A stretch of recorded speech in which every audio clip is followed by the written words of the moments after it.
Welcome to Shatter. Support the channel by liking, commenting, and subscribing. I promise even more interesting stories. The night didn't begin with a fight. It began with a party. Our house.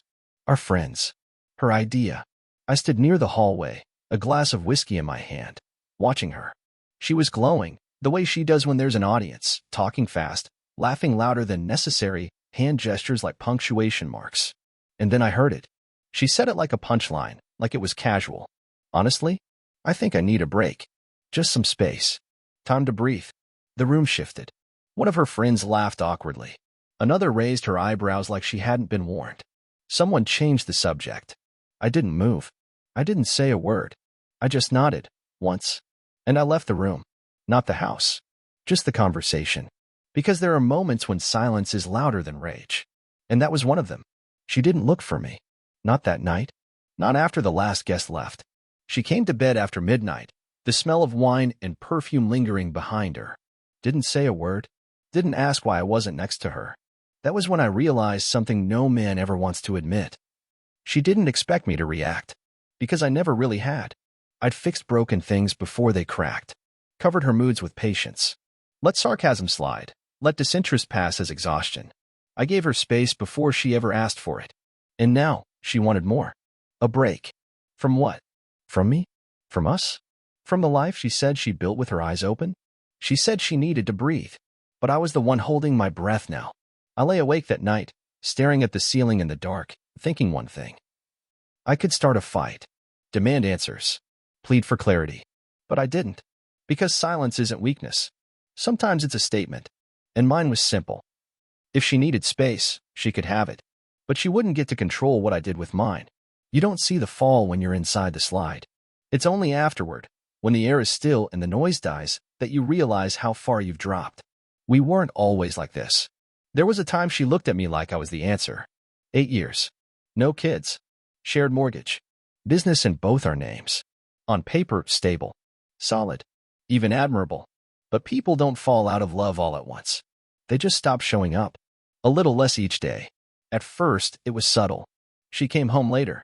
Said she was tired. Didn't ask how my day was. Didn't notice when I stopped asking about hers. Then came the silence. Not the peaceful kind, the hollow kind. The kind that made dinner feel like an obligation. The kind that turned Sunday mornings into two people scrolling in different rooms. She used to call me predictable in a good way. Safe. Grounded. Dependable. Then one night, she said it with a sigh. Like it was a weight. She stopped smiling when I walked in the room. Stopped laughing at my sarcasm. Stopped leaning in. And me? I responded the way most men do. I worked harder. Fixed more things around the house. Took on extra hours to cover more of the bills. Made coffee before she woke up. I thought if I held it together long enough, she'd come back. But you can't build connection with logistics. You can't force emotion with effort. You can't fill a crack that someone keeps widening. She said she felt suffocated. Said the house didn't feel like home anymore. Said her soul couldn't breathe. And I listened. Like a fool with a clipboard, taking notes on how to better serve the version of her that no longer loved me. I asked myself questions I shouldn't have had to ask. Am I too much routine? Should I have been less available? Did stability become unattractive? But the truth was clearer than that. She hadn't changed. She'd just stopped pretending. She was alive when she was out. With others. In noise. In motion. At home, she was a shell. And I mistook that shell for stress. For burnout. For pressure. But it was distance. Measured. Intentional. Now I look back and realize. I didn't lose her at the party. I'd been losing her in increments, in the sighs, in the silences, in the way she looked past me while still being in the same room. And now she needed space. The irony? I had given her everything, except the silence she finally asked for. Now she had it. And I was beginning to understand. So did I.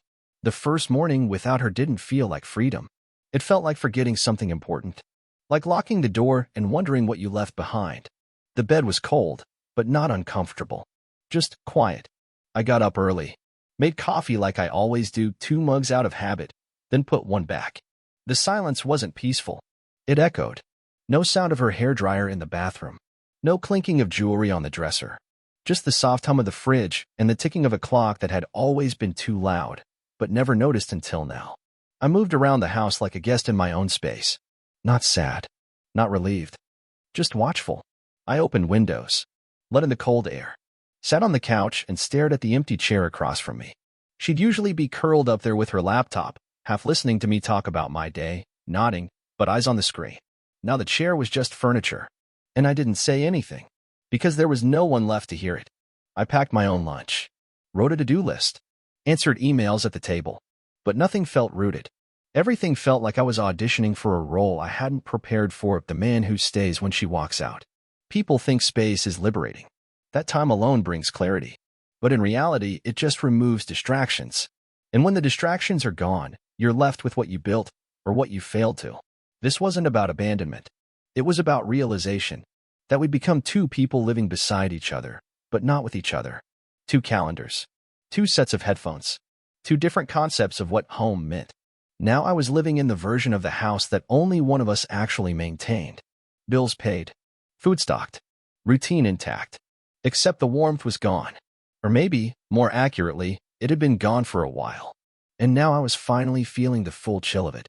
I sat at the kitchen island that night with another cup of coffee. Dinner for one. No TV. No music. Just the low hum of an appliance and a flickering light I hadn't gotten around to replacing. And I thought, this isn't freedom, but maybe it's foundation. Maybe this emptiness is just the first honest thing we've had in months. And that thought, more than her absence, was what truly unsettled me. I heard the door before I saw her. It was late afternoon. I had just come back from the store. Nothing dramatic, just groceries. The kind of things you buy when you realize you're not going anywhere anytime soon. Keys rattled. The lock turned. I expected hesitation, maybe guilt. But what walked in wasn't shame, it was movement. She didn't come alone. There was another woman behind her. Younger, confident, holding a cup of coffee like it was her house too. They both paused when they saw me. Her eyes flicked to mine, then away. No panic. No apology. Just calculation. The stranger smiled, small, polite, neutral.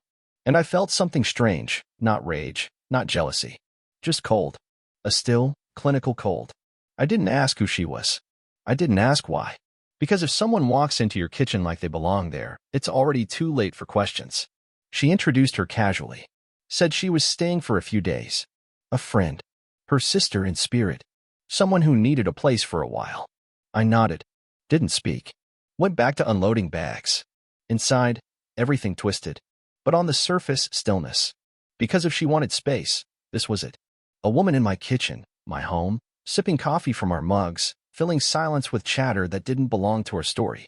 But I didn't flinch. Because this wasn't about a guest. It was about a test. A way to reclaim the narrative. To see if I'd react. To force the next move. She didn't bring her back here without a purpose. And I didn't stay quiet because I was weak. I stayed quiet because the power of silence is that it makes people hear their own noise louder. And theirs was deafening. The barista, or whoever she was, wandered through the space like she had been there before. Maybe she had. Maybe not. It didn't matter. What mattered was the ease. The way my wife, or the version of her that remained, didn't even flinch at the sight of me. No explanation. No discomfort. Just entitlement. And that told me everything. She hadn't just stepped away from our marriage. She had rewritten what us meant without even inviting me to the edit. I didn't ask her to leave.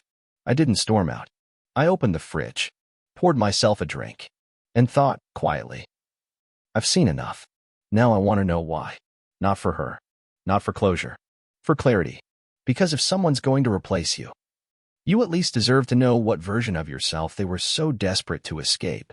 She waited until the next morning, after the guest left for a walk that conveniently lasted just long enough to open a space for this little scene. She stood at the kitchen counter, arms crossed, voice steady, not defensive, not apologetic, calculated, like someone managing optics, not emotions. She's just a friend. Needed a place to stay for a bit. It's not what you think. I didn't answer. I stirred my coffee and let the silence spread. Because if there's one thing I've learned, it's that people explain most when they feel least in control. She kept going. She had a breakup. No one to stay with. I thought it wouldn't matter, since we're on a break. There it was. That phrase again. On a break. Not divorced. Not separated. Just paused.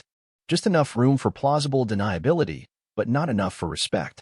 She looked at me, searching. Probably for a reaction. Anger. Jealousy. A question.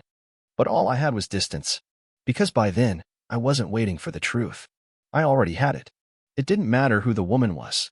What mattered was that this was what she did with the space she asked for. She didn't reflect. She didn't reset. She filled the gap with someone else's presence, not even romantically, maybe, but symbolically. Because some people don't want solitude. They want distraction. Anything to avoid looking in the mirror for too long. I remember thinking, I gave you space, and you decorated it with someone else's noise. And it wasn't betrayal in the cinematic sense. It was erosion. Of boundaries. Of dignity. Of the fragile thing we used to call mutual care. I didn't accuse her. Didn't list offenses. She already knew the weight of her choices. That's why she kept explaining. But I wasn't her judge. I wasn't there to forgive or condemn. I was there to observe. To collect the final pieces I needed before deciding whether this structure could be rebuilt or whether it was time to walk off the lot entirely. She asked if I had anything to say. I told her breakfast was on the table. And I meant it. Because this wasn't about withholding love. It was about holding on to self-respect. And sometimes, the sharpest boundary isn't a slammed door.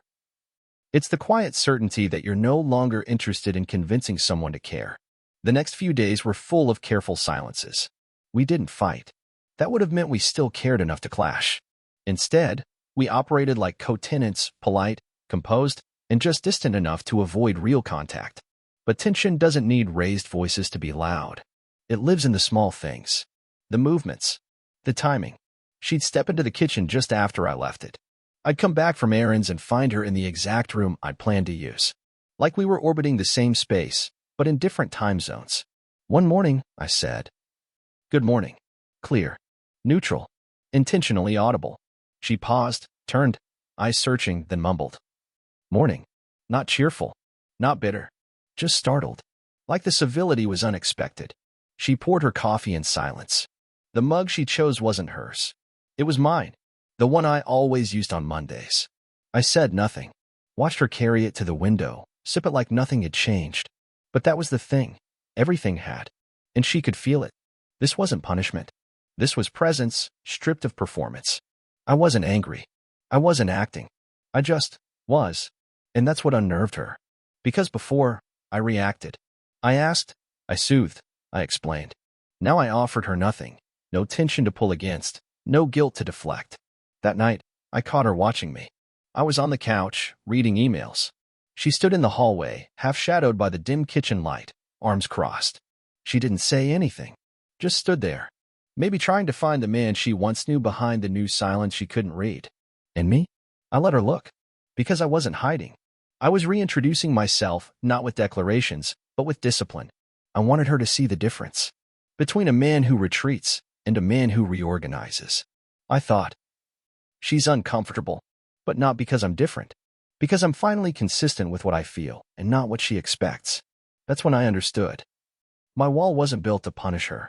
It was built to protect the version of me that was tired of being reinterpreted. I'd become a mirror, still, quiet, and impossible to argue with. And nothing unsettles someone more than seeing their reflection in someone who no longer bends. You reach a point where emotion doesn't guide you anymore.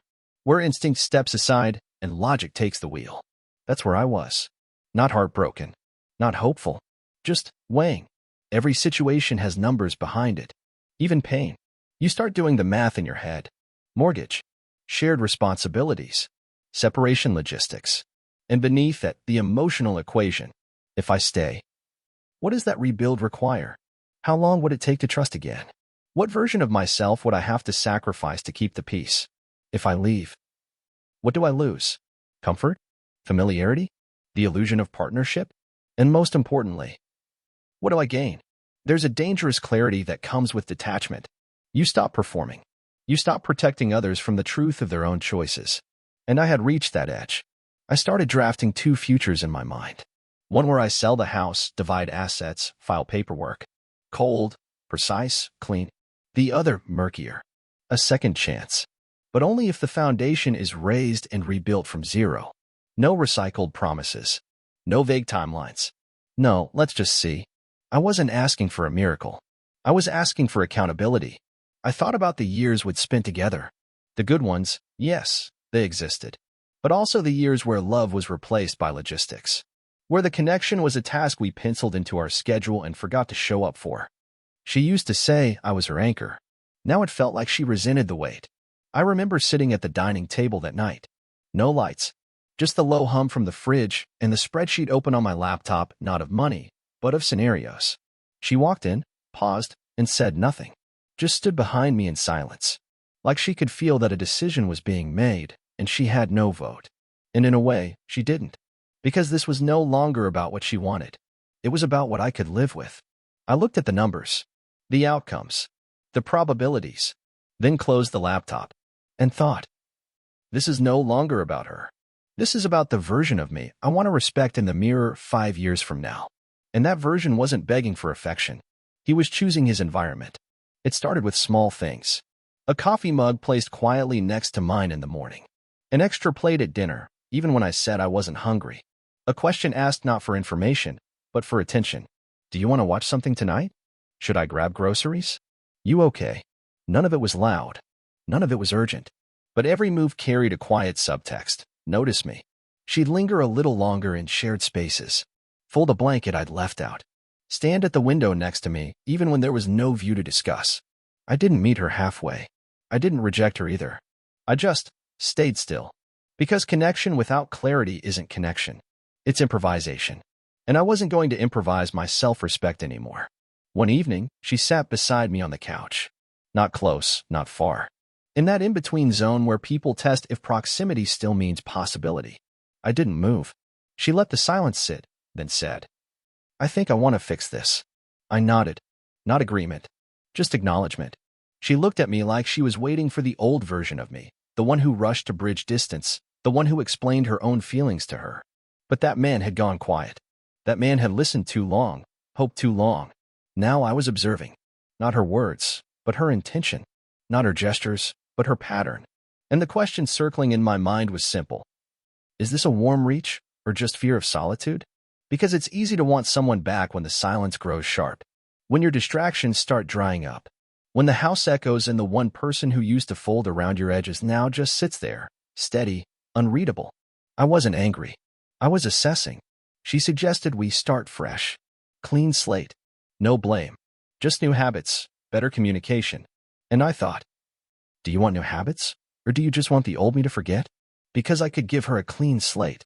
But not if she planned to write the same story on it. So I sat in that moment. No nod. No promise. No hand reaching back. Because this wasn't about fixing a dynamic. It was about seeing if she had finally learned the difference between being alone and being present. And I had one rule now.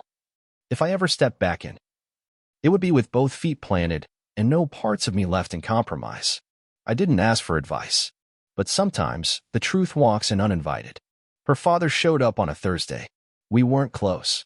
We respected each other in that silent, man-to-man way that doesn't need small talk. He always saw me as solid. Not flashy, not dramatic. Just there, the man who showed up, kept the lights on, and didn't cause scenes. He sat across from me at the table like he'd been rehearsing the visit for weeks. No coffee, no pleasantries. Just eyes that had seen too much disappointment in his own life to be fooled by surface-level gestures. He said, she's not better. She's just louder now. I didn't respond. I knew better. He went on slowly. Carefully. She thinks she changed. But she didn't. She just got restless. Again. Again. That word hit harder than I expected. He told me stories. Not long, but enough to connect dots I had only seen in shadow. He wasn't protecting her. He wasn't blaming me either. He was diagnosing the pattern neither of us wanted to say out loud. She burns out her surroundings when they stop reflecting her back in the way she needs. She doesn't chase connection. She chases confirmation. She's chasing herself, not running from you, he said. Don't lose yourself trying to catch someone who's still searching for their own reflection. He stood up after that. No handshake. No dramatic exit. Just a nod, and then the door closed behind him like punctuation on a sentence I hadn't realized was already finished. I sat there for a long time, not thinking about her, not even about him. I was thinking about the silence after. How freeing it felt to hear someone say what I already knew and not feel guilty for agreeing. It didn't give me a solution, but it gave me the final clarity I needed. This wasn't about one fight or one distance. It was about years of trying to solve a puzzle where half the pieces kept changing shape. I looked around the room, the walls we painted together, the shelves I built, the worn fabric on the armrest where she used to fall asleep. And I thought, this home is mine, but the version of her I built it with doesn't live here anymore, and maybe never did. That night, I didn't sleep on the couch. I didn't scroll through photos. I didn't rehearse comebacks or conversations. I just let the house be quiet, let the air settle. And in that stillness, for the first time in months, I felt like a man making peace with his own voice again. I stayed, but not in the way she expected. Not as a return, not as a surrender. As a decision, cold, grounded, mine. The other woman, her guest, her sister in spirit, disappeared as quietly as she came. No goodbye, no reason. Just one less cup in the sink, one less echo in the kitchen. She didn't mention it. I didn't ask. We began existing in the same rooms again. Same couch, same hallway, but now with a difference neither of us could pretend away. I wasn't trying anymore, and she was starting to. Some nights, I'd find her curled up near where I was. Not touching, not speaking, just near. She wanted a signal, some sign that the door was still cracked open. But I had locked it from my side, not out of cruelty, but clarity. Then one morning, she asked, "Are we done?" I waited, measured the air, and said, "No, but we're not continuing from where we left off. This isn't a continuation. This is a rebuild. New foundation, new rules. No more ghosts in the room, especially not your old ones." She didn't speak. She just nodded, slow, uncertain. I let her sit with that, because I wasn't asking her for change. I wasn't offering myself as the repairman anymore. If she wanted something real, it would be her who moved this time. Not with effort, with consistency. We started small. One meal shared. One walk in silence. No forced talks. No posturing. Just two people seeing if anything underneath the wreckage was still worth salvaging. Some nights we ended up on the same couch. No affection. Just quiet survival. But I didn't feel weak staying. Because I knew I wasn't holding on. I was watching. And at any point, if it turned back into illusion, I would walk. And this time not out of pain. Out of peace. The final thought I held, the one that kept me steady, was simple. Leaving would have been easy. But staying like this? Staying without chasing, without bending, without explaining myself every time she flinched at her own guilt? That's strength. And if she wanted to rebuild, she'd have to meet me at the ground floor. No shortcuts. No costumes. No speeches. Just real. Or nothing. For now, I stay. Not because I lost the war, but because I changed the terms of the battle. And in that silence we now share, she hears the weight of every word I never had to say. Real men don't explode. They exit. Subscribe for more power stories.